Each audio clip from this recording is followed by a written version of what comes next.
ஹலால் ஃபுட்னா என்ன? அது முஸ்லிம்ஸ் மட்டும் தான் சாப்பிடணுமா? இல்ல சாப்பிடுறாங்களா? எதனால இந்த ஹலால் அப்படின்ற ஒரு செப்பரேட்டான மீட் ஐட்டம்ஸ் வந்தது? அப்படின்றத பத்தி தான் டீடைல்டா இந்த வீடியோல பார்க்க போறீங்க. 5 திங்ஸ் டூ நோ அபௌட் ஹலால். ஸோ ஹலால் அப்படின்னு பொறுத்த மட்டும் நீங்க வந்து உங்களுடைய முஸ்லிம் நண்பர்கள் கிட்ட இருந்து இந்த ஒரு வார்த்தையை கேள்விப்பட்டிருப்பீங்க.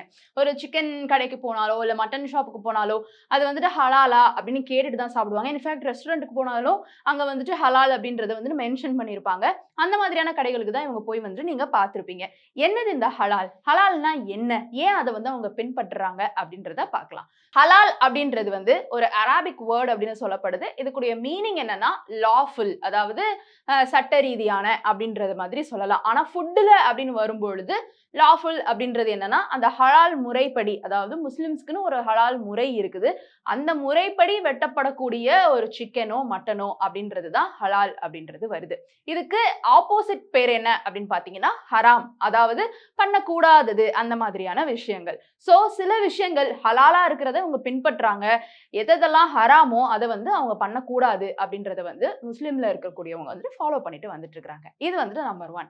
நம்பர் 2, சரி முஸ்லிம்ஸ் முறைப்படி இந்த ஹலால் அப்படின்றது எப்படி பின்பற்றப்படுது அப்படின்னு பார்த்தா, அஃப்கோர்ஸ் அந்த சிக்கனையோ மட்டனையோ வெட்டும் பொழுது அல்லாஹ் அப்படின்றது சொல்றதோ, இல்ல அவங்க முறைப்படி சில வசனங்கள் வந்துட்டு சொல்றதோ, and at the same time அத கட் பண்ற அந்த நபர் வந்துட்டு ஒரு முஸ்லிமா தான் இருக்கணும் அப்படின்ற ஒரு பிரின்சிபல் வந்து அவங்களுக்கு இருக்கு. ஸ்டில் அது மட்டும் தான் ரீசனா அப்படின்னு பார்த்தா கிடையாது. அந்த வெட்டப்படக்கூடிய கோழியோ ஆடோ ஹெல்தியான ஒரு முறையில இருக்கிற அந்த ஒரு தருணத்துல தான் வெட்டணும் அப்படின்ற ஒரு ரீசனுமேவும் இருக்கு. அதாவது ஏதோ உடல்நல குறைவால இருக்கக்கூடிய கோழியையோ ஆட்டையோ அவங்க வந்துட்டு கட் பண்ணி விக்கிறாங்க அப்படின்னா அது வந்து ஹலாலுக்கு கீழே வராது. ஹலால் அப்படின்னு பொறுத்த மட்டும் கட் பண்ணக்கூடிய அந்த கோழியோ ஆடோ ஒரு நல்ல உடல்நிலையில வந்து இருக்கணும் அப்படின்றது ஒண்ணு. இன்னொன்னு என்ன அப்படின்னு பாத்தீங்கன்னா, அதனுடைய ரத்தம் முழுவதும் நிலத்துல வந்து சிந்திருக்கணும். அந்த ரத்தம் எதுவுமே வந்துட்டு அந்த கோழிக்குள்ளேயோ ஆட்டுக்குள்ளேயோ இருக்கக்கூடாது அப்படின்றதுமேவும் இன்னொரு ஒரு ரீசன். சோ எதனால இந்த ரத்தம் கோழிக்குள்ளேயும் மாட்டுக்குள்ளேயும் இருக்கக்கூடாது அப்படின்றதுக்கு சயின்டிபிக்கா ஒரு ரீசன் என்ன அவங்க சொல்றாங்க அப்படின்னு பாத்தீங்கன்னா, ரத்தம் உள்ள இருக்கும் பொழுது அதனுடைய டேஸ்டும் சரி, அதனுடைய அந்த ஒரு ஹெல்த்தும் சரி மாறுபடுது. மற்ற நிலையில அது வந்து ரொம்ப ஹெல்தியாவும் இருக்கக்கூடிய ஒரு சூழ்நிலை அமையப்படுது. சோ இந்த 2 சயின்டிபிக் ரீசனுமேவும் காரணங்கள் இந்த மாதிரி ஹலால் முறைப்படி அவங்க கட் பண்ணி சாப்பிடுறதுக்கு.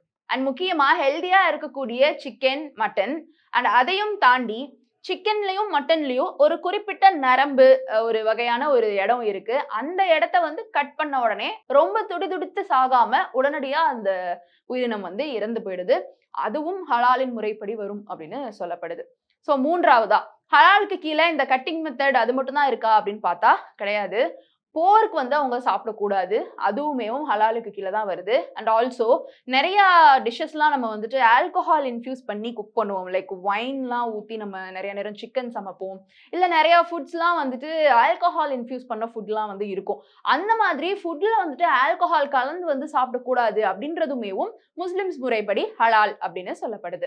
ஆல்சோ போர்க்னா போர்க் மட்டும் கிடையாது. சில வகையான ஜெலட்டின்ஸ்லாம் போர்க்ல இருந்து தான் எடுக்குறாங்க. அதையுமேவும் அவங்க சாப்பிடக்கூடாது. ஜெலட்டின்னா என்ன அப்படின்னு பார்த்தீங்கன்னா, இந்த ஜெல்லி எல்லாம் மேக் பண்றாங்க பார்த்திருக்கீங்களா? அந்த ஜெல்லி கன்சிஸ்டன்சில வர்றதுக்கு ஜெலட்டின் அப்படின்ற ஒண்ணு ஆட் பண்ணுவாங்க. அதாவது ஒரு ஃப்ரூட் ஜூஸ் அண்ட் ஜெலட்டின் இதோட காம்பினேஷன் தான் ஜெல்லி அப்படின்றது உருவாகுது. அந்த ஜெலட்டின் எதுல இருந்து எடுக்கப்படுது அப்படின்னு பார்த்தீங்கன்னா, போர்க்கினுடைய ரிப்ஸ்ல இருந்து தான் எடுக்கப்படுறதா சொல்லப்படுது. சில ஜெல்லிஸ்லாம் வந்துட்டு வெஜிடேரியன் ஜெல்லிஸா இருக்கும். அது வந்து அகர் அகர்ல இருந்து பண்ணியிருப்பாங்க. அகர் அகர் வந்துட்டு ஒரு நேச்சுரல் இன்கிரீடியன்ட். வேறஸ் போர்க்ல இருந்து தயாரிக்கப்படக்கூடிய ஜெலட்டின் அதையும் வந்து முஸ்லிம்ஸ் சாப்பிடக்கூடாது. அதுவுமே ஹலாலுக்கு கீழ வராது அப்படின்னு அவங்களுக்குன்னு ஒரு ரூல் இருக்கு. நம்பர் 4, நான் ஆல்ரெடி சொன்ன மாதிரி சிக்கன், மட்டன் கடைகள்ல மட்டும் கிடையாது. நார்மலா கடையில போய் சாப்பிடும் பொழுதும் ஹலால் செய்யப்பட்ட உணவு தான் அவங்க சாப்பிடணும். பேக்கேஜ்டு ஃபுட் வாங்குறாங்களா அதுலயுமே அது ஹலாலா அப்படின்றது பார்க்கணும். அண்ட் எங்கேயாவது மீட் சப்ளை பண்றாங்க, அதாவது ஆன்லைன்ல அந்த மாதிரி வாங்கக்கூடிய மீட் சப்ளையர்ஸ் கிட்ட தான் வாங்கும் போதும் அது ஹலாலா அப்படின்றத அவங்க பார்த்து தான் கரெக்டா வாங்கணும் அப்படின்றது இருக்கு. So certification matters.